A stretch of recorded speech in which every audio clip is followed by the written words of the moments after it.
কষ্ট হয়ে গেছে গো, খুব কষ্ট হয়ে গেছে। এতক্ষণ ধরে গল্প করলাম বসে বসে, এতক্ষণ ধরে এক জায়গায় বসে আছি, ভাবতে পারো 6টা থেকে 9:15 বলতে গেলে এতক্ষণ ধরে বসে আছি। এত কি মশা দেখো, এত বড় বড় মশা না, ভালো মতো না, ইঞ্জেকশনের মতো ফুটিয়ে দেয়। যাই হোক, কষ্ট হয়ে গেছে, আলসে লাগলো, তাই একটু আলসে ছেড়ে নিলাম। আর এখন যাব ইউটিউবে ভিডিও পোস্ট করব, ভিডিও পোস্ট করে তারপরে যাবো রান্নাঘরে গিয়ে রান্না করব, খাবো দাবো। হাই উঠছে, বুঝতে পারছো কিসের সংকেত জানাচ্ছে? ঠিক বুঝতে পেরেছো, গুড নাইট।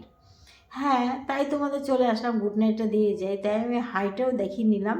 সত্যি সত্যি হাই, কিন্তু ইচ্ছে করে ছলনা করছি না, ছলনা করে হাই তোলা যায় না, সেটা হা হয়ে যায়, হাই হয় না। তাই সত্যি সত্যিটা কিন্তু হাই উঠলো, মানে ঘুমের আগে বহিঃপ্রকাশ দেখালো এই হাইয়ের মাধ্যমে। বেশি বকবক করবো না, সবাইকে গুড নাইট, শুভরাত্রি জানিয়ে চলে যাচ্ছি, টাটা। আর বুঝতে পারছি না, উঠে যাই।